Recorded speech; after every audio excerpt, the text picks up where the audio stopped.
Good morning to Friday morning, the 3rd of March.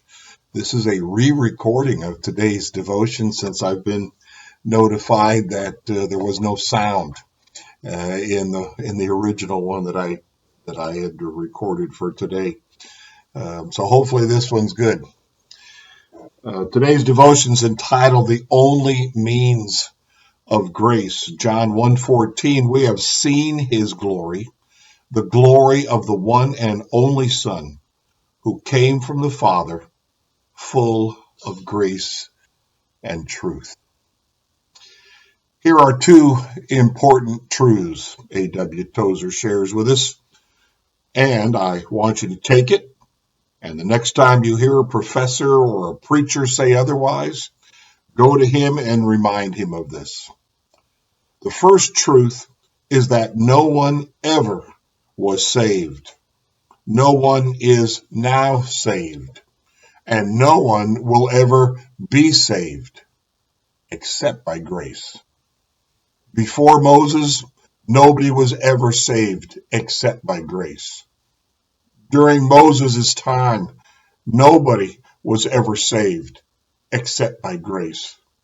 After Moses, and before the cross, and after the cross, and since the cross, and during all that dispensation, during any dispensation, anywhere, anytime, since Abel offered his first lamb before God on the smoking altar, nobody was ever saved in any other way than by grace.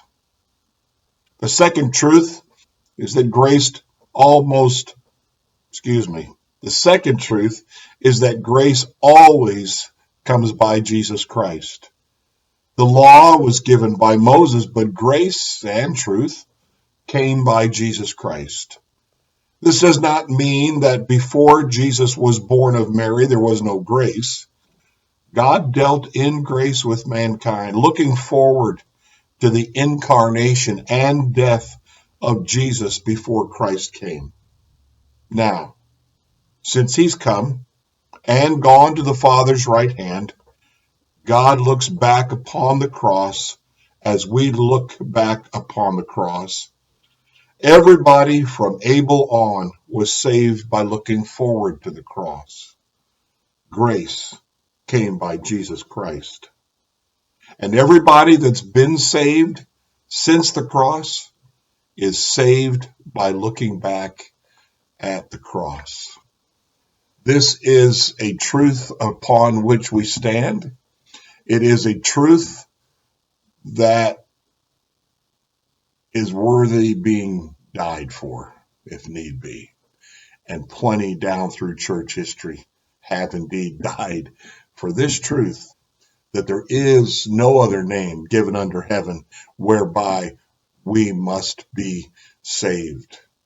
That it can never be by any works of righteousness which we do.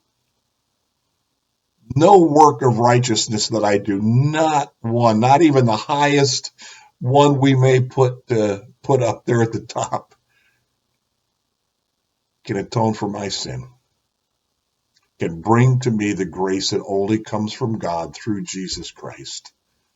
This is the truth of our salvation. This is the truth of our Savior, come to earth to seek and to save the lost, and he does that through the cross, through shedding his blood, through grace being poured out for us, that we might find forgiveness with God, that we might find new life with Jesus Christ. Blessings to you today on this Friday.